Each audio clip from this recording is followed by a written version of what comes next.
اعوذ باللہ من الشیطان الرجیم بسم اللہ الرحمن الرحیم۔ غزوہ احد میں 70 مسلمان شہید ہوئے جبکہ 30 مشرکین ہلاک ہوئے۔ مسلمانوں کا کافی زیادہ نقصان ہوا۔ جب مشرکین جانے لگے تو آپ صلی اللہ علیہ وسلم نے حضرت علی کو ان کے پیچھے بھیجا کہ وہ واقعی مکہ جا رہے ہیں یا واپسی کا ارادہ تو نہیں رکھتے۔ حضرت علی نے کافی دیر پیچھا کیا اور واپس آ کر بتایا کہ وہ واپس نہیں آ رہے بلکہ مشرکین کا رخ مکہ کی طرف ہے۔ اس کے بعد آپ صلی اللہ علیہ وسلم مجاہدین کو دفنانے کے بعد واپس مدینہ آ گئے۔ ابھی ایک دن بھی نہیں گزرا تھا۔ اسی دوران مشرکین مکہ کے سردار ابو سفیان کے ذہن میں ایک بات آئی کہ ابھی بھی اسلام کے سرکردہ زندہ ہیں۔ محمد صلی اللہ علیہ وسلم کیونکہ زندہ ہے اس لیے لوگوں کو اکٹھا کر کے وہ مکہ پر حملہ کر سکتا ہے۔ اس وقت مسلمانوں کی حالت نازک ہے، وہ شکستہ ہے۔ اگر مسلمانوں کو مکمل ہی ختم کر لیا جائے تو یہ ہمارے لیے زیادہ بہتر رہے گا۔ دیگر مشرکین مکہ نے بھی ابو سفیان کی اس رائے سے اتفاق کیا اور دوبارہ مدینے کی طرف حملے کا ارادہ کیا۔ شاید کیونکہ آپ صلی اللہ علیہ وسلم نے تعقب میں لوگوں کو بھیجا ہوا تھا،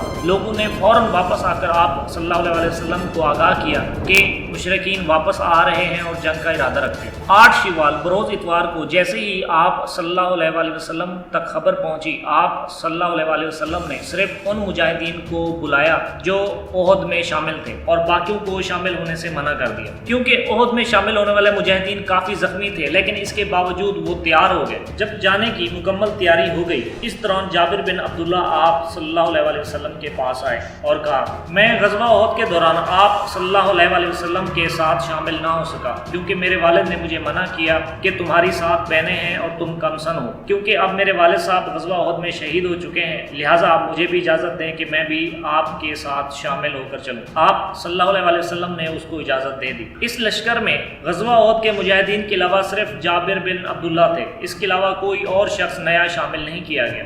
آپ صلی اللہ علیہ وسلم لشکر کو لے کے بروز اتوار مدینہ سے نکلے۔ تقریباً 8 میل کے فاصلے پر ایک مقام حمراء الاسد ہے اور وہاں پر پڑاؤ ڈالا۔ جب آپ صلی اللہ علیہ وسلم نے حمراء الاسد کے مقام پر پڑاؤ کیا ہوا تھا، اس دوران بنو خزاع کا ایک رئیس معبد نامی شخص آیا اور اس نے اسلام قبول کر لیا۔ اسلام قبول کرنے کے بعد معبد نامی شخص وہاں سے روانہ ہو گیا اور اپنے سفر پہ نکل پڑا۔ راستے میں ابو سفیان کے لشکر سے جا ملا۔ حالات کا جائزہ لینے کے لیے ابو سفیان نے معبد نامی شخص سے مدینہ کے حالات پوچھے۔ اس شخص نے ابو سفیان کو بتایا کہ مدینے والے لشکر جرار لے کر آپ کی طرف آ رہے ہیں اور بہت غصے میں ہیں اور وہ لوگ بھی شامل ہیں جو غزوہ احد میں شامل نہیں تھے۔ یہ خبر سننے کے بعد ابو سفیان دوسرے لوگوں کے پاس گیا اور ان سے مشورہ طلب کیا اور آخرکار مدینے والوں سے لڑائی کا ارادہ ترک کر دیا اور واپس مکہ چلے گئے۔ کافی تسلی ہو جانے کے بعد بھی آپ صلی اللہ علیہ وسلم کئی روز تک حمراء الاسد کے مقام پر خیمہ زن رہے۔ اس دوران تقریباً مشرکین کے 3 افراد بھی گرفتار ہوئے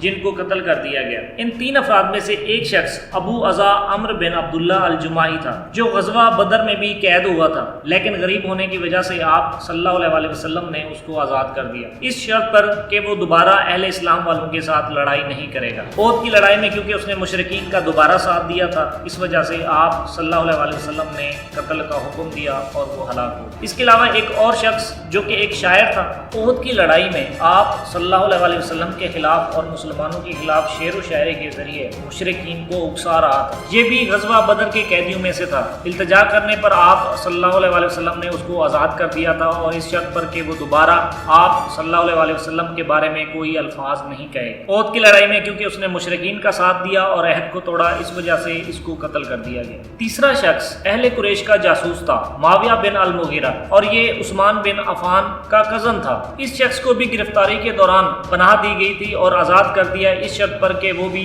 عہد کی خلاف ورزی نہیں کرے گا، لیکن اس نے عہد کی خلاف ورزی کی، اس کے لیے بھی قتل کا حکم صادر کر دیا گیا۔ غزوہ حمراء الاسد 12واں غزوہ تھا اور غزوہ احد کی ایک کڑی تھا۔ اس غزوہ کے لیے تقریباً 8 شوال بروز اتوار کو آپ صلی اللہ علیہ وسلم مدینہ سے روانہ ہوئے اور 13 شوال کو واپس مدینہ لوٹے۔ اس پوری مہم میں تقریباً 6 دن صرف ہوئے۔ اس غزوہ کے دوران مدینے کا قائم مقام ایک نابینا صحابی توم کو قرار دیا۔ روایت کے مطابق جنگ کا علم حضرت علی کے حوالے تھا یا حضرت ابو بکر کے پاس تھا۔ اس غزوہ کے دوران کوئی مال غنیمت ہاتھ نہیں آیا، کوئی مشرک بھی ہلاک نہیں ہوا، کوئی مسلمان بھی شہید نہیں ہوا اور کوئی قیدی بھی نہیں ہوا کیونکہ لڑائی کی نوبت نہیں آئی۔ مشرکین واپس چلے گئے۔